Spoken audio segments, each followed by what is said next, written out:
What's poppin', y'all? Special edition. I told y'all I would get my man on. My man has agreed to spend some time with me. Give me a few minutes of his gracious time. Fresh off of victory with the submission over Austin Vanderford at UFC 320. Ramiz Brahimaj. What's up? What's up? What's up, homie? What's good, baby? How you feeling? I'm good, man, but not as good as you. And I got to tell the story, man. When you ran up on me at the weigh-in, honestly, when you first ran up on me, I didn't even recognize you. Wow, I was that skinny? I looked that ugly? Well, you was a little skinny. You was a little skinny. But I see. I told the story though. I told the story. Like at first, I didn't recognize you, but Yeah. then when I grabbed you, when I hugged you, you felt strong as shit. Oh yeah. You felt strong, and most times at weigh-ins, when you shake a dude's hand, they kind of dead fish you because they're a little weak, or you give them a little hug and they feel like they about to fall over. You felt strong as shit, and then that's when I knew it was you. Oh yeah. And I'm I coming said, into my own, Dean. I'm telling yeah, you, man. yeah, and then and your confidence, it was captivating, man. Like you was like, yo, you was like, they got this wrong. They got this line wrong. And you knew something that no one else knew. What was that you knew, homie? I got it all, man. I'm the total package, and I knew that I was gonna be a little bit too much to handle on Saturday night. And it's not there's nothing false about my confidence. It's earned confidence. You know, every single thing that I'm saying, that I'm feeling, that I'm doing, I earned it. That's just the way it is. You know, it's I don't care what nobody else says, what anybody else feels, anything like that. That's not my responsibility. My responsibility is to get ready. So I earned every bit of confidence that I have. So Saturday night, I knew Friday morning. I knew Saturday night was going to be my night. There's nothing that was going to stop me. Well, tell me this, because this is a lesson for everybody. Like, when did you know and how did you know about this earned confidence and to trust that? Like, because no one is really born with that. Tell me how that came about. Just through hard work, man. Just through everything that I've been through my whole career, through my whole life, and it starts to click at one point in time. You know, I'm not a miraculous case. You know what I mean? I'm not like somebody that's like, you know, a begotten person that's like, hey, man, you're the chosen one. You know, I didn't have like some kind of like a shooting star fall on my birthday or something like that. But I just had an honest conversation with myself, and I told myself once everything started to turn around, I think right before the Mickey Gall fight, I had an honest conversation with myself, and I said, "Hey, man, look, it almost felt like I had a second chance at life, second chance at fighting." And I was like, you know what? I'm gonna make the most of this, and I'm about to go on a run, and I'm gonna make sure that when this is all said and done, I'm gonna look back and I'm gonna be like, you know what? Thumbs up, we did it. Yeah, but I'm curious about this, and I don't mean to beat on this, but I think like when people listen to this, I want them to hear how this is done though, because when you say you have an honest conversation with yourself, I mean, what does that really look like? Is it like you're in bed one night and you just have this premonition and you go, I, I, I got it, or is it just does it accumulate over time when you say this though? It slowly starts to accumulate over time, but then there's just a moment, right, where it hits you. You know, it doesn't have to be for me, more or less. I think I was in my living room and I was just sitting and I was just just quiet. I think it was like nighttime. And I was just sitting and I was like, you know what? I was like, what do these dudes have that I don't? You know what I mean? Is it time on the job? Is it experience? What is it? And how can I become the best? And I started to realize that, you know, training with some of the best dudes in the world, it's all up here. You know what I mean? Because even some of those guys that are the best in the world, you know it too, Dean. You've been in the room with multiple world champions. A lot of those world champions, they lack in many departments, but one department that they don't lack in is this. So me getting to witness that and see that firsthand, and I told myself, I said, man, you know, like, how can I not parlay this with my talents? And I got a little upset with myself, and I was like, you know what? That's bullshit. We're not doing that no more. It's it. That's it. Everything is earned confidence. Everything that I've been through, everything that I've done, I'm going to continue to develop this body of work so that I could become undeniable. So you talk about those things that when you say, what do they have that I don't have? and now you realize that you have it. Now tell me, what is it that you have that they may not have? I think just a lot of, like I said earlier, I'm starting to parlay everything together, right? I'm starting to add on to the God-given talents that I have with the mental fortitude, right? Hmm. So I know that once I start to hone that in, I become a very big problem. And that's what I've always wanted to be. I've always wanted to be a problem. I've always wanted to be the best in the world. That just truly is what I've always wanted. And it's not coming from an egotistical standpoint to be like, I'm better than you or this. It's from a standpoint of I want to make that little kid that's inside of me proud. You know what I mean? When I first started this initial journey. So that's where it's coming from. That's what I feel that my edge is, you know? My talents, my mindset, all of that stuff. I feel like I would do myself a disservice if I didn't become amongst the best in the world. Now, the reason why I'm like grilling you on this, I hope it's not annoying, but I'm No, it's fascinated not by deep. I'm fascinated by how some people are just elite and what it takes for them to be elite, whether it's from a physical standpoint or psychological standpoint. And you seem to be a good, you seem to have be a good example of this. Of and now I'm curious as to your process. Now let's talk about Saturday night. Saturday night, you go out there, and Austin Vanderford is a very difficult guy to fight because he's durable and he wrestles well and he sticks to you. And you found a way to crack that. Like, was that the game? Like, what was the exact game plan going in? Believe it or not, the game plan was to actually move a lot more than I did. But I know the movement was good in the first round, and when we got actually into to the later part of the first round when he took me down, I started to move a little bit, but I was like, all right, this dude's strong. But people were, I know right away the thought process. Everybody's like, oh man, Ramiz is gonna fatigue. He's tired. He's this. And I was just in my head, I was laughing. I was like, I could do this for another 10 more rounds, especially after the camp that I just had right now with Bilal, with all these dudes, and the amount of wrestling, the amount of counter wrestling, the amount of grappling, the amount of everything that I did. I could have done that, and this is not coming from a egotistical standpoint. It's just I trust myself and my training that much. But the game plan was to move a lot more than that, right? Was to be a lot more counteractive. But I was also having fun in there. You know what I mean, Dean?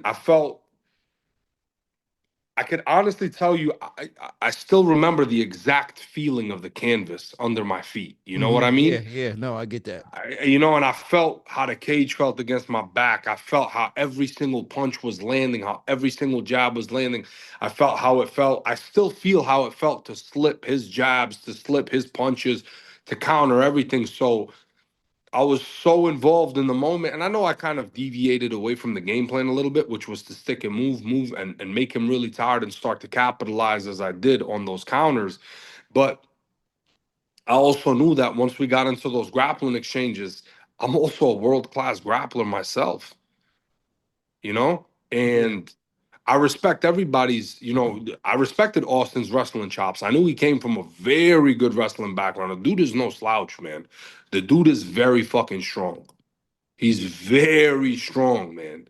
Like that is like that's a throwback white dude, like a straight up jock. You Nah, know what no, I mean? Like for sure. He 100% is like he's a G. he's a G, man. And I knew that. So I knew that I was like, hey man, I'm amongst the best in the world and I know I could do this. So when I got into those exchanges, I felt at home, Dean. And I was like, hey man, I was like, you know what? It's all right. You want to stay sticky? Let's stay sticky. I'm gonna punish you in these positions. And I'm gonna show you why you're not safe in any of these positions. That's the thought process that was running through my mind. I just want to be dangerous in every single position, Dean. Yeah, I get that, and I brought you up today in one of my practices. I was running practice today, and I was talking about how up against the fence, how you were constantly threatening his neck. Yeah, yeah, yeah. Yeah, you were constantly until you got the choke. You were constantly threatening the neck to keep his arms honest. Like if have a good threatening choke, they can't hang around your body too long. Or can't hang on your legs. No, no, And no. Nope. yeah, speak to me about that. So that's just one thing. And I worked it a lot with Bilal because, you know. as I said, a lot of people, they have good grappling, but they start to abandon their grappling. They have Hmm. good offensive grappling in a sense, right? My thought process is this: if I could blend everything together and become dangerous in these positions, I can not only be a good defensive wrestler, but I can still be an offensive threat while I'm being defensive. You see what I'm saying? As you said, I was keeping him honest, not only with the choke, but also with the elbows to let him know, hey, man, if you keep your head in the hole, you're gonna get elbowed. If you keep your head in the hole, you're gonna get submitted. Now, if you put your head right in the middle, I'm still a submission threat. You know what I mean?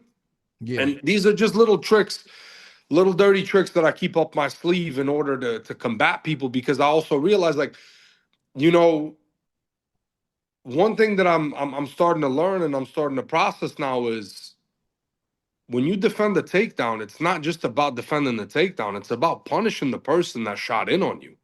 You see what I'm saying? Mhm. Because if I defend the takedown against an exceptional wrestler, right? Now I run away, I just gave him time to do what? He's breathing now, right? And now he's like, all right, you know what? I'm used to this. Okay, he stuffed my first takedown, one breath, two breaths, three breaths. Then by three breaths, he's already reloaded and he's ready to shoot again. You see what I'm saying? So I wanted to make that first shot the last shot. You see what I'm saying? Yeah. That by the time if he decided to chain wrestle one, two, three times, he's done. He's mine. You see what I'm saying? That's the kind of punishment that I look for whenever I'm fighting, whenever I'm doing any kind of counter wrestling, counter grappling, anything. I want to let my opponent know that you're going to get punished in any scenario, right? It's just like if somebody has Yeah. excellent striking. Whenever you counter somebody, you don't want to let them off the hook, right, Dean? You want to Yeah. punish them. It's like, you got a shot in on me, but now you're going to have to eat three, four, five of my shots. So now it's going to make you rethink about throwing anything towards me. Well, I love your thought process, and I've always said this to people. Like everybody talks about being well-rounded, but I go, are you as equally dangerous off of your back as you are on your feet? And most people aren't. And if you're No, not, then you're not as well-rounded as you think you are. And some people are so adamant about getting back to the feet. And I go, why? You suck on your feet. You probably no, better off getting taken down. But no. so I can appreciate your forward thinking and your evolutionary thought process of saying, no matter where we are, I'm going to punish you. And I think that's going to really be an integral part of your success. I mean, it's already showing and paying dividends. I think you got all kind of star power in the making. You know, after that win, you got the hat and you gave it to Joe Rogan. And what's that? What was that feeling like for you this time? And was it any different from you from the last time? I mean, obviously, the first time that I did it at the Garden, that's like I said, I could go Yeah. on. My goal is to become the champion of my division, 100%. You know, and I think you guys could blame Bilal Muhammad for this. You know, Hmm. because training with the former champ, it lights a real fire under your ass. You know, Hmm. and being around somebody like Bilal, it shows you how much more work you have to do. You know, so that moment with Joe, Madison Square Garden, I don't think it could ever be replicated, duplicated, nothing, right? That moment in time, that's always going to be very special to me because it has so much meaning to it. But this time, it felt more or less like I just, every time I step into that octagon, Dean, I feel more and more at home. And Okay. I get more and more dangerous. So it was more familiar to you, and 100%. it was more like I expected this. 100%. Yeah, I 100%. no, that's 100%. that's very fair, and I don't think that that's a way of dismissing anything. I think that's a very fair assessment of how you should be feeling at this point as you progress in your career. This should become an expectation for you to stay in there.